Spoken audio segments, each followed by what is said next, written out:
अगर ज़्यादा महिलाएं लीडर बने तो क्या दुनिया में ज़्यादा शांति होगी?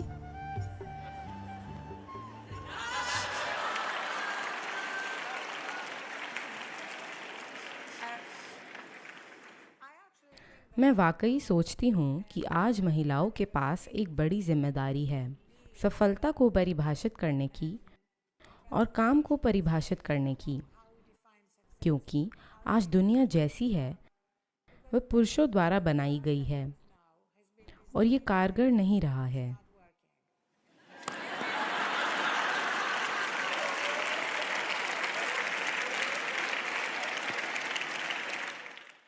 कुछ अच्छे पुरुष भी हैं जो बहुत ज़रूरी हैं,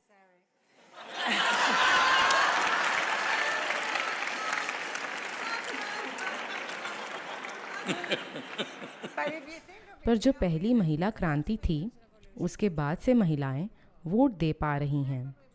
दूसरी महिला क्रांति जिसका नेतृत्व अमेरिका में बेटी फाइडन और ग्लोरिया स्टेनम ने किया था, उसके बाद हर नौकरी और हर क्षेत्र में महिलाएं शिखर तक पहुंच पाईं।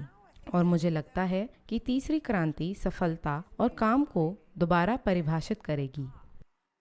तो मैं आपकी तरह सबसे ऊपर रहना चाहती हूँ के बजाय कहें कि क्या ये वाकई बिजनेस या दुनिया को चलाने का सबसे अच्छा तरीका है? और महिलाएं कह रही हैं नहीं। कई महिलाएं कह रही हैं कि वाकई आज के कॉर्पोरेट ढांचे और राजनीतिक दुनिया को बदलना ज़रूरी है।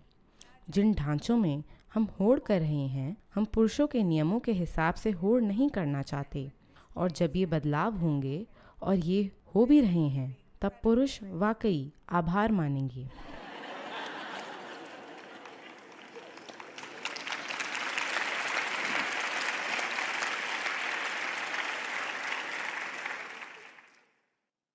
जीवन ऐसे बना है कि जिस प्रकृति में हम जीते हैं उसमें पुरुष प्रकृति और स्त्री प्रकृति है। दुर्भाग्य से हमने ऐसी दुनिया बनाई है जहां सफलता और खुशहाली मर्दानगी से गहराई से जुड़ी है। यानी आपको समझना चाहिए कि मैं पुरुष और महिला की नहीं बल्कि पुरुष प्रकृति और स्त्री प्रकृति की बात कर रहा हूं। एक पुरुष जब चाहे और जितना चाहे उतने स्त्री प्रकृति के विचार और स्त्री प्रकृति की भावनाएं रख सकता है। एक स्त्री भी पुरुष की तरह पुरुष प्रकृति के विचार और पुरुष प्रकृति की भावनाएं रख सकती है, अगर स्थिति की मांग हो या ऐसे काम की जरूरत हो तो। अभी हमने ऐसी शिक्षा प्रणालियां बनाई हैं जो बिल्कुल मर्दाना हैं, जिनसे महिलाएं भी तैयार हो रही हैं, चाहे आपको पसंद हो या ना हो। दुर्भाग्य से सफलता का विचार मर्दानगी से जुड़ चुका है। सफलता चाहने वाले लोग, यहाँ तक कि महिलाएं भी ऐसे होती जा रही हैं, जो मानवता के लिए एक बड़ा नुकसान है। If you take away the feminine from the world, everything that's gentle, everything that's beautiful, everything that's aesthetic, everything that is the subtler aspect of life will disappear and अगर संसार से स्त्री प्रकृति हट जाए तो हर कोमल चीज, हर सुंदर चीज, वो सब कुछ जिसमें सुंदरता है, जीवन की सभी बारीकियां गायब हो जाएंगी और सिर्फ जीवन को चलाने या जिंदा रहने से जुड़े पहलू मौजूद रहेंगे। फिलहाल ये एक गंभीर चिंता है। देखिए, 25 साल पहले एक सामान्य बातचीत में कोई अर्थव्यवस्था को चर्चा करने लायक नहीं समझता था, है ना? हम मौसम और शहर की मसालेदार चीजों की बात करते थे, न कि अर्थव्यवस्था की बातें। आज हर बातचीत में अर्थव्यवस्था की बात हो रही है। अर्थव्यवस्था यानी जीवन चलाने के तरीके। ये पूरी तरह पुरुष प्रकृति का स्वभाव है।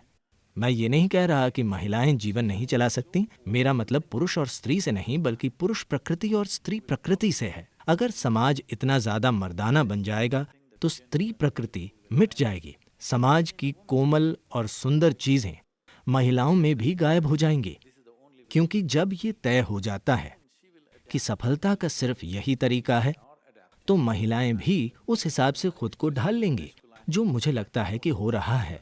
और कई महिलाओं की पुरुष प्रकृति पुरुष की तुलना में ज्यादा मजबूत और क्रूर हो रही है। ऐसा हो रहा है, इससे दुख होता है।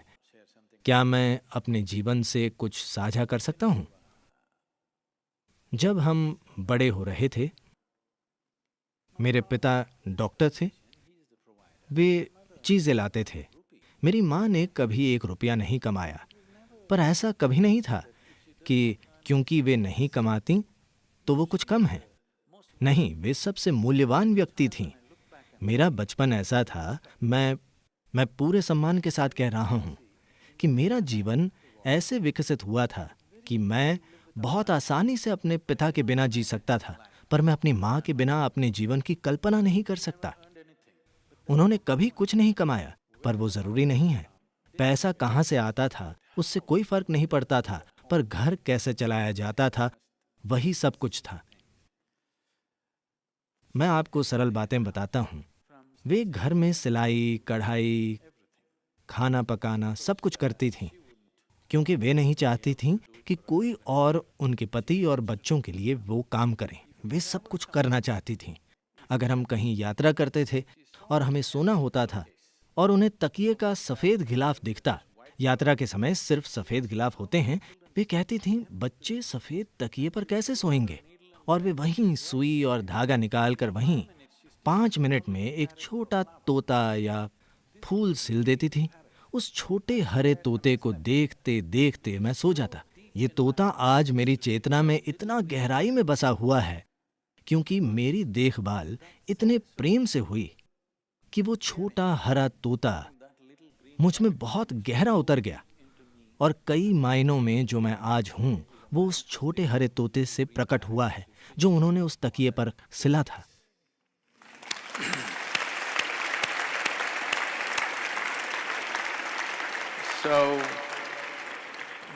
यही स्त्री प्रकृति है।